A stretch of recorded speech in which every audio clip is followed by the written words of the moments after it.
Hello friends, welcome to my channel Tally online class. Last video में मैंने आपको contra payment receipt and journal voucher में entry करना बताया। आज मैं आपको सेल्स एंड परचेज वाउचर का कंसेप्ट बताऊंगी कि हम उन दोनों वाउचर्स में कैसे एंट्री करते हैं। मैं यहाँ पे अकाउंटिंग वाउचर्स पे आऊंगी। ठीक है, आप यहाँ पे अकाउंटिंग वाउचर्स पे जब आप आओगे तो आप देखोगे जैसे पेमेंट में यहाँ पे हमारे पास डेबिट क्रेडिट फॉर्मेट शो हो रहा है, ऐसे ही रिसिप्ट में हमारे पास डेबिट क्रेडिट फॉर्मेट शो हो रहा है। इस फॉर्मेट को हम बोलते हैं डबल एंट्री मोड। ठीक है, अब मैं यहाँ पे अगर F8 सेल्स वाउचर के लिए ओपन करती हूँ तो आप यहाँ पे देख रहे हैं मेरे पर डेबिट क्रेडिट फॉर्मेट शो नहीं हो रहा। तो ये जो फॉर्मेट है, इस फॉर्मेट को हम कहते हैं इनवॉइस फॉर्मेट। आप देखेंगे F9 अगर मैं करती हूँ परचेज वाउचर के लिए तो उसमें भी मेरे को इनवॉइस फॉर्मेट ही शो होता है। ये इसलिए शो होता है कि अगर मैं किसी भी सेल्स का इनवॉइस मैं कट करती हूँ और उसमें मेरे को सेल्स का इनवॉइस किसी को बना के देना है अपने कस्टमर को, तो मेरे को इनवॉइस फॉर्मेट चाहिए होगा इनवॉइस प्रिंट आउट निकालने के लिए। इसलिए यहाँ पे हमारे पास सेल्स एंड परचेज में ऑप्शन होता है कि आप इनवॉइस मोड में एंट्री कर सकते हैं। बट हमारे पास एक और ऑप्शन होता है कि अगर हम यहाँ पे इनवॉइस फॉर्मेट में एंट्री ना करके डेबिट क्रेडिट फॉर्मेट में ही एंट्री करना चाहें तो हम यहाँ पे मैं F8 सेल्स वाउचर करती हूँ। सबसे पहले मैं आपको सेल्स वाउचर बता रही हूँ। इसमें आप देखिए, अगर मेरे को सेल्स वाउचर में एंट्री करनी है और मैं चाहती हूँ कि मेरे को दोनों फॉर्मेट यूज करनी है, मैं कभी इनवॉइस मोड में एंट्री करूंगी और कभी मेरे को डेबिट क्रेडिट फॉर्मेट में करनी है, मतलब डबल एंट्री मोड में एंट्री करनी है। तो मैं क्या करूंगी, मैं यहाँ पे F11 प्रेस कर रही हूँ। आपने देखा F11 में सबसे ऊपर देखिए आपके पास शो हो रहा है अकाउंटिंग फीचर्स।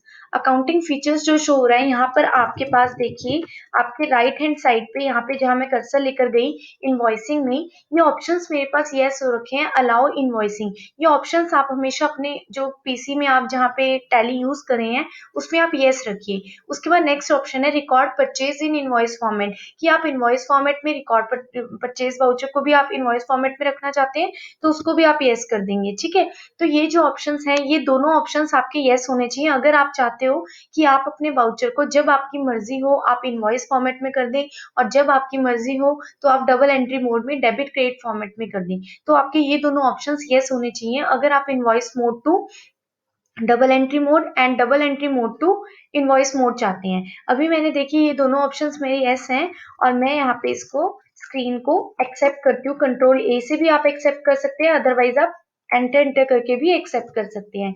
अब आप देखिए, अगर मैं यहाँ पे, ये मेरे पास इनवॉइस मोड है, मैं आपको दोनों फॉर्मेट में एंट्री करना बताऊंगी आप कैसे एंट्री करोगे। अगर मैं इसको डेबिट क्रेडिट फॉर्मेट करना चाहती हूँ तो मैंने वहां पे ऑप्शन यस कर दिया है। अगर वो ऑप्शंस मेरे यस रहेंगे तो मैं यहाँ पे कंट्रोल वी कर सकती हूँ और कंट्रोल वी में आप देखेंगे कि यहाँ पे मेरे पास डेबिट आ गया। यहाँ पे फॉर एग्जांपल मैंने एंट्री करनी है सोल्ड गुड्स फॉर कैश। ठीक है, तो एंट्री क्या बनती है, cash account debit to sale. इस एंट्री को आप चाहे सेल्स वाउचर में भी कर सकते हैं और आप चाहें तो आप रिसिप्ट वाउचर में भी कर सकते हैं, क्योंकि इसमें कैश आपके पास आ भी रहा है। तो आप इस एंट्री को रिसिप्ट वाउचर में भी अगर करोगे तो भी ठीक होगी, अदरवाइज आप सेल्स वाउचर में भी कर सकते हैं। फॉर एग्जाम्पल मैं यहाँ पे आपको सेल्स में एंट्री करके दिखाती हूँ सोल्ड गुड्स फॉर कैश की। तो यहाँ पे डेबिट में मेरे पास कैश आया, मैंने कैश ले लिया। यहाँ पे मैंने पहले मैं अपना फाइनेंशियल ईयर ठीक कर लेती हूँ। यहाँ पे फाइनेंशियल ईयर मेरा 1/4/2017 है, 2/31/3/2018 मैंने अपना फाइनेंशियल ईयर ठीक किया। अब मैं यहाँ पे डेट ठीक कर रही हूँ अपनी 1/4/2017 पे मैं एंट्री कर रही हूँ। मैंने 2500 रुपीज की सेल की कैश में, तो मैंने ये देखिए एंट्री कर दी। ये मेरा सिंपल फॉर्मेट है, इसको हम सिंपल वाउचर फॉर्मेट कहते हैं, डेबिट क्रेडिट फॉर्मेट को। ऐसे मैंने ये एंट्री इसमें कर दी। अगर मुझे एंट्री करनी होगी सोल्ड गुड्स टू अमन, तो यहाँ पे मेरे को क्या करना पड़ेगा, एंट्री क्या बन जाएगी, अमन डेबिट टू सेल। तो अमन डेबिट टू सेल भी अगर मैं सिंपल फॉर्मेट में एंट्री करना चाहती हूँ तो मैं यहाँ डेबिट में ले लूंगी अमन, अमाउंट ले लूंगी 3500 एंड क्रेडिट में लेके सेल, इसको मैं एक्सेप्ट कर दूंगी।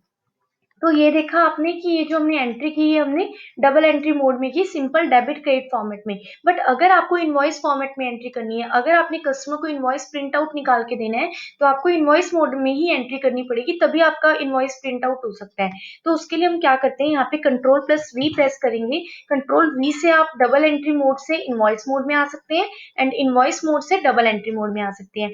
तो अब देखिए यहाँ पे जो मेरे पास फॉर्मेट शो हुआ है ये मेरे पास मोड हुआ है इनवॉइस मोड। ठीक है, तो यहाँ पे पार्टी अकाउंट नेम आ रहा है। पार्टी अकाउंट नेम में आपने क्या करना है, अगर आपकी कैश में सेल हुई है, अगर आपके पास एंट्री है cash account debit to sale, तो आप क्या करेंगे, पार्टी नेम में आप यहाँ पे ले लेंगे कैश। उसके बाद आपने पर्टिकुलर्स में ले लेना है सेल्स। ये देखिए, ये मेरे पास 25,000 रुपीज की मैंने सेल की और ये मेरे पास एंट्री ऐसे एक्सेप्ट हो गई।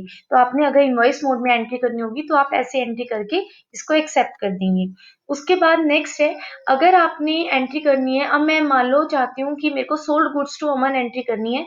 अमन मेरा कस्टमर है और इसको मैंने सेल्स का बिल बना के देना है, इनवॉइस बना के देना है। तो मैं क्या करूंगी, यहाँ पे पार्टी अकाउंट नेम में अपना कस्टमर ले लूंगी कि कौन से कस्टमर को मैंने सेल किया है, मेरा पार्टी का नेम क्या है। तो यहाँ पे मैंने फॉर एग्जांपल मैं यहाँ पे एक दीपक के नाम से अकाउंट बना लेती हूँ। दीपक मेरा कस्टमर है और उसको मैंने अंडर सन्ड्री डेटर ले लिया, क्योंकि इससे मैंने पैसे लेने होंगे अगर मैं सेल कर रही हूँ तो यहाँ पर हमने पर्टिकुलर्स में मैंने सेल्स ले लिया और यहाँ पे मैंने जितने की भी उसको सेल किया वो मैंने अमाउंट ले लिया और देन एक्सेप्ट। अब आप देखेंगे यहाँ पे कि सेल्स अकाउंट में हम यहाँ पे एंट्री हमने कर ली। तो यहाँ पे आपको पता चल गया कि अगर आपने इनवॉइस मोड में एंट्री करनी है तो आप कैसे करेंगे, अगर आपको सिंपल फॉर्मेट में एंट्री करनी है वो आप अपनी रिक्वायरमेंट के अकॉर्डिंग कर सकते हैं। एज इट इज होता है F9 परचेज वाउचर। अब देखिए यहाँ पर इनवॉइस मोड आया।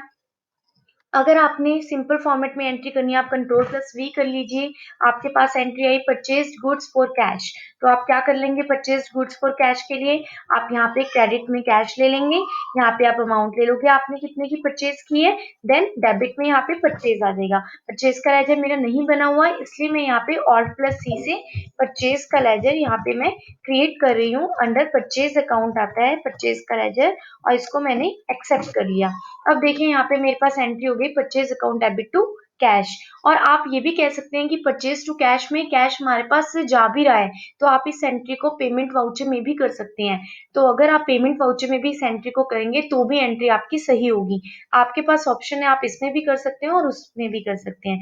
उसके बाद आपने एंट्री को एक्सेप्ट कर लेना है। ऐसे ही अगर मैं इसको इनवॉइस मोड में करना चाहूँ तो यहाँ पे पार्टी अकाउंट नेम में अगर मैं कैश में परचेज कर रही हूँ तो यहाँ पे पार्टी नेम में मैंने कैश ले लिया और पर्टिकुलर्स में मैंने परचेज लेके अमाउंट ले ली, मैंने कितने की परचेज की है कैश में। देन स्क्रीन को आप एक्सेप्ट कर लेंगे। ठीक है। उसके बाद नेक्स्ट होता है कि अगर मैंने यहाँ पे purchase goods from any customer, अगर मैंने किसी कस्टमर से परचेज किया है, मेरी क्रेडिट परचेज है, तो मैं यहाँ पे क्या करूंगी, पार्टी नेम में पर्सन का नेम ले लूंगी जिससे भी मैंने परचेज किया होगा। ठीक है। तो यहाँ पे फॉर एग्जाम्पल मैंने ले लिया पंकज, एक मैंने कस्टमर ले लिया। ये मेरा सन्ड्री क्रेडिटर है क्योंकि मैंने इससे पेमेंट करनी होगी तो ये मेरा सन्ड्री क्रेडिटर बन जाएगा। और यहाँ पे मैंने अमाउंट ले ली और पर्टिकुलर्स में लेके मैंने परचेज, यहाँ पे मैंने 4500 लिखा और ये मैंने इसको क्रेडिट परचेज इससे मैंने पंकज से कर ली। ठीक है। तो ऐसे हम इसमें क्रेडिट परचेज की एंट्री कर सकते हैं। अब बहुत सारे स्टूडेंट्स ऐसे होते हैं जो कंफ्यूज हो जाते हैं कि हम अगर फर्नीचर परचेज कर रहे हैं, कोई अगर हम परचेज गुड्स फॉर कैश करते हैं एंट्री तो हम इसमें कर सकते हैं। Purchase goods from any customer होता है तो हम इसमें कर सकते हैं एंट्री। बट बहुत सारे बच्चे होते हैं जो कंफ्यूज हो जाते हैं कि अगर फर्नीचर परचेज किया है तो उसकी एंट्री हम पेमेंट में करते हैं, परचेज वाउचर में नहीं कर सकते। ऐसा क्यों होता है, देखिए अगर हम furniture to cash, machinery to cash, ये एंट्रीज अगर हम परचेज वाउचर में करना चाहेंगे तो उसके लिए हमें इन्वेंट्री यूज करनी पड़ेगी। बट अभी मैं आपको जो ये ट्रांजेक्शन्स बता रही हूँ तो उसमें आपका मशीनरी एंड फर्नीचर जो है वो लेजर्स होंगी। तो यहाँ पर जो अगर आप फर्नीचर और मशीनरी को अंडर फिक्स्ड एसेट लेंगे तो वो यहाँ पर एंट्री को एक्सेप्ट नहीं करेगा। तो इसलिए आपने क्या करना है, फर्नीचर टू कैश, अगर आपको परचेज गुड्स फॉर कैश है वो एंट्री आप परचेज में कर सकते हैं जिसमें परचेज आपका डेबिट हो रहा है, परचेज की वैल्यू डेबिट हो रही है, परचेज का लेजर डेबिट हो रहा है। अदरवाइज आप फर्नीचर मशीनरी अगर आपके पास कोई भी मेंशन गुड्स है कि आपने ये चीज परचेज की है तो उस एंट्री को आप पेमेंट वाउचर में ही करेंगे। अगर आप इन्वेंट्री यूज कर रही हैं तो उस केस में आप इन्वेंट्री में ले सकते हैं, परचेज वाउचर में फर्नीचर और मशीनरी को आप एज स्टॉक आइटम ले सकते हैं और उसमें एंट्री कर सकते हैं। देखिए आज मैंने आपको सेल्स एंड परचेज वाउचर में एंट्री करना बताया और नेक्स्ट वीडियो में मैं आपको रिटर्न्स की एंट्रीज बताऊंगी कि हम रिटर्न्स की एंट्रीज कैसे करते हैं। प्लीज आप मेरी वीडियोस देखती रहिए और स्टेप बाय स्टेप सीखते रहेंगे तो आपको सारी चीजें अच्छे से आ जाएंगी। टैली में आप प्रॉपर आप इसको यूज कर पाएंगे। Thank you so much for watching this.